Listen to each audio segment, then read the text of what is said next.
You mentioned Georgia. Their line is set at 10.5. This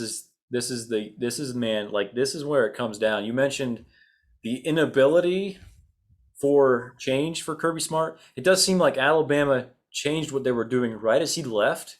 And so he kind of brought in the old school Alabama to Georgia. Now it's the second year of Todd Monken at offensive coordinator.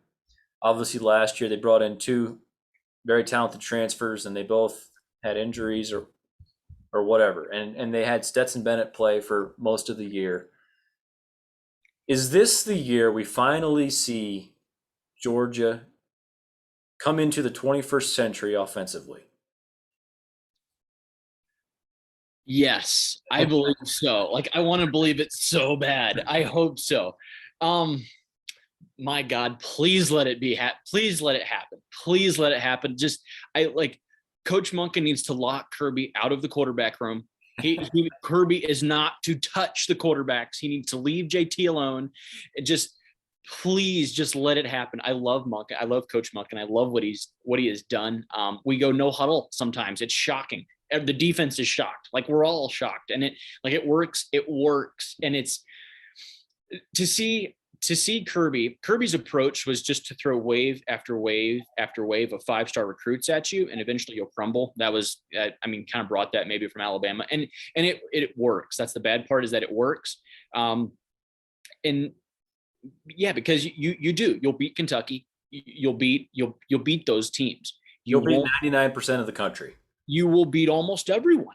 You beat almost everyone, but you're not going to beat Alabama. Clearly, you're not going to. 2019 LSU got run off the field against them. I was at the game. I watched it. It was very evident who was the better team there.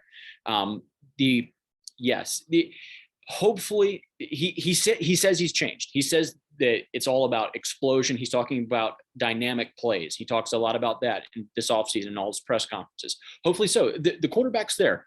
Everything's there. You have year two. Last year you had a COVID year with bringing in the new OC, the new system with Coach Monken. It's a different thing. So now you have a full off season. JT's there. Everyone knows JT's the guy.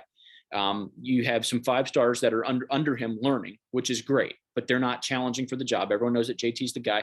The receivers are there. We have had some injury concerns, more than that in a minute, but the cast is there. Probably the deepest receiving core that I've seen at Georgia in my lifetime. I think they have a lot of really, really good receivers. People forget, guys like Jermaine Burton. He was kind of maybe a little under the radar coming into last year. Really pops when you watch him. He's kind of a Jaylen Waddle type, just that really quick elite speed. That type of guy. Kyrus Jackson, another guy.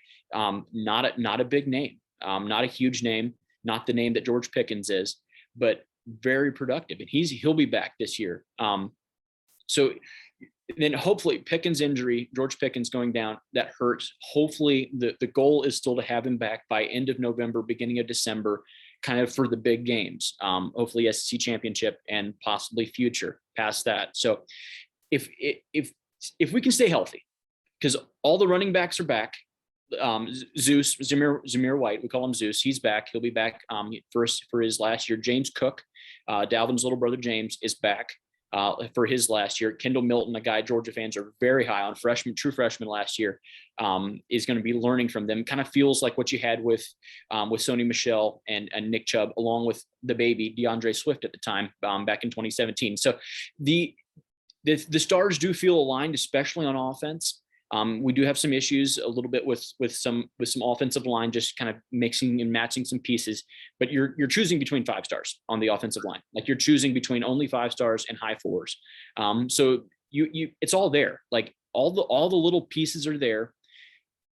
Can we make it mesh? Can Kirby do what he hasn't done in years past and make it mesh?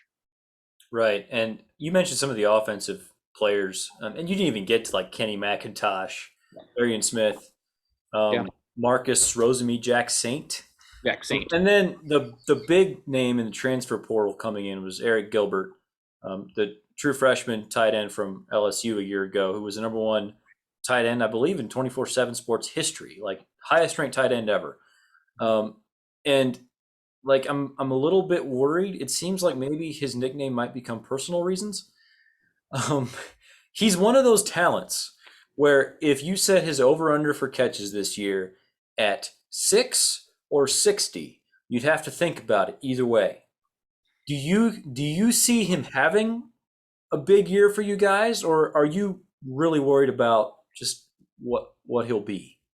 Well, you have to be really worried. I mean, there's no doubt. He has officially, as of last week, he has left the program. He is no longer with the program, Really, I don't know if I've citing, heard that. citing personal reasons again. So yeah, he missed the scrimmage from last week, and he has not been back since, at least to my knowledge. Hopefully Coach Smart said that he is hoping to have him back and be back for week one. Hopefully he is.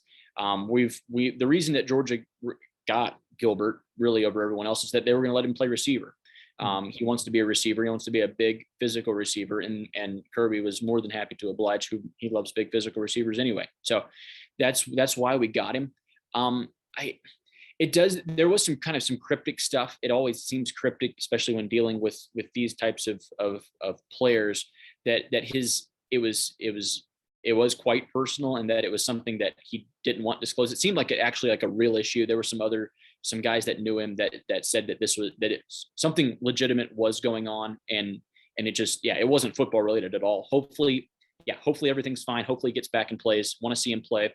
But yeah, to your between 6 and 60, who knows? Who knows? Have no clue there. Right. Darnell Washington sounds like he might miss the Clemson game, but obviously a very big name at tight end.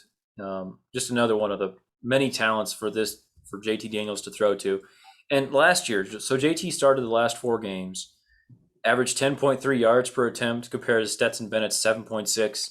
And I think that just kind of illustrates the difference there. I felt really good about Georgia going into last season, and then Stetson Bennett happened. And God bless him. I mean, he was never intended to be the starter for Georgia and take them to a playoff or anything like that. And I think they pretty much got out of him what they could get. So it's not a knock on him as much as just it's exciting to see what they could potentially be. And we haven't even mentioned the defense yet. This defense probably was the best defense in the country last year. Still is going to be extremely good. I mean, just look at the line. You have Jordan Davis, Jalen Carter, Devontae Wyatt, Trayvon Walker. I'm sure I've missed a few names that you would like to throw out there. The linebackers are good, maybe not quite as big names.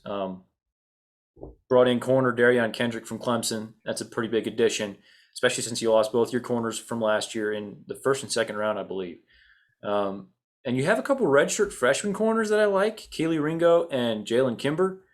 Do you expect one or both of those to contribute or even start? What about the linebackers? Do you feel good about the linebackers? I guess I just throwing all of these at you, like corners, linebackers. Is Taiki Smith going to be healthy? So with Taiki Smith, the news came out the same day. Him and Darnell got hurt on the same day, and they both looked to miss about the same time. At least that's the timeline that we were given. It looks to be 3 to 4 weeks is kind of what they were ballparking. So as if it is that he won't be there week one versus Clemson, him or Darnell won't be there. But yeah, hopefully everything's okay there and it's not nagging. Taiki Smith was a really big get for Georgia. They were very excited to get him, and just to bring in kind of an All-American type talent to a place that you almost had to have it. The secondary was really the only part of the whole team that really got decimated by the draft. No one really left except for the corners and the safeties. So we lost LeCount, who was the best safety we've had in a long time, a 3-year starter there for us, as well as Eric Stokes, who was a first-round draft pick. Tyson Campbell went early in the second. Just some really talented guys that left. I think the big one that really hurt us the most in the secondary was Tyreek Stevenson transferring back home to Miami. He just wanted to be closer to the family was the reason that he gave, because he was for sure going to start at Georgia this year, and it was going to be the number 1 cornerback this year. And to have him leave really hurt. Keely Ringo was the number 1 cornerback in his class, and I think people forget about that. He missed all last year with an injury, was out. He's going to have to be the guy. You mentioned him. He's going to have to kind of step into that role of being at least a starter, if not your number one lockdown corner. Jaylen Kimber, another guy you mentioned, possibly. I would still see him kind of maybe as maybe in more of like the nickel corner role for Kimber.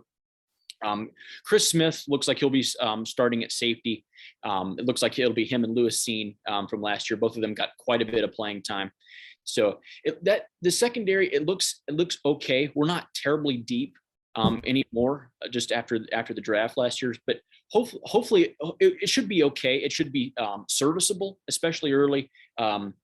Kendrick, you mentioned getting him from Clemson. Big. That's really big. Just experience more than anything else, has big game experience, and that matters. That really matters a lot.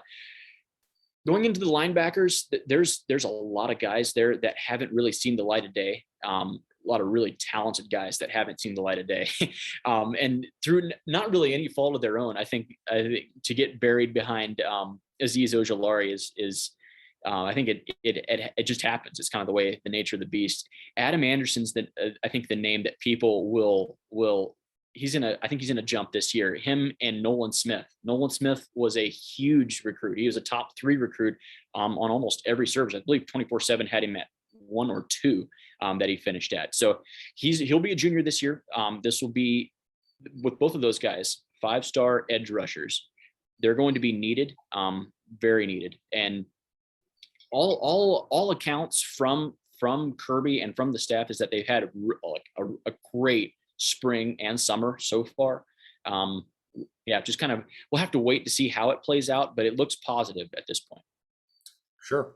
I was a little surprised looking at the schedule. Your only ranked opponents this season are Clemson and Florida, obviously 2 very tough opponents. So this line is at 10.5. And I should actually mention an email we got from my friend John, who I believe is a Georgia Tech fan. And here's what he says. Email from John. Will Georgia finish over or under where they are ranked in the preseason this year? History says under. Go. Yes, John. We have never met, but that is a valid point. So the preseason ranking is 5. That's the AP ranking. College football doesn't come out till mid-season, obviously. But yeah, I don't know. I believe, and okay, let's just preface all of this. I am a Georgia fan, and I am biased. Just to put this out there, I am biased, but we truly do have on the campus there in Athens. That team has more talent than possibly any other team in the country, like just from a pure talent standpoint. I do believe that there's a lot of just coaching continuity that hasn't been there in years past that is there this year. I do believe that Georgia has a good shot at making the playoff. I don't necessarily. The game against Clemson, I believe, is a coin flip game. Could go either way. No idea which way that goes. I think that's a coin flip game, and I think it should be. Those are 2 really, really good ball teams playing. I don't think the Clemson game really affects Georgia that much. The season for Georgia hinges on beating on 2 games, really. The first one is Florida. You have to beat Florida. You would rather beat Florida than lose to Clemson, than beat Clemson. No question. You have to beat Florida, and then you have to get past Alabama in the SEC title game if you beat Florida. So you have to beat Florida and you have to beat Alabama. Those 2 things are far more important than any non-conference game early in the year. The Clemson game, it'll matter maybe a little bit more to Clemson. It has almost no bearing on Georgia making or missing the playoff. That comes later. I think Georgia will make the playoff. Our predictions haven't come out. They don't come out until next week for our Final Four predictions. Georgia will be in it. So just a sneak preview. Do have Georgia making the playoff. 10.5 is an easy number. I think they'll beat Florida. I think this will be a bit of a step back for Florida. Possibly losing to Clemson, not sure. You have to lose 2 games though to get to 10. Don't think they will. I'm going over. Yeah, I'm with you. I do think that this number would make a little more sense. It'd be a little more difficult if it was set at 11. And like I mentioned, Clemson and Florida, the only ranked opponents. I think Georgia is too good to lose to any other teams in their schedule. So it really comes down to those 2. And I think the only way the under hits here is if they lose to both of those teams. And I lean towards them not losing to both of those teams. I do think they will probably beat Florida this year, have some revenge for last year. and then Clemson to me is a coin flip.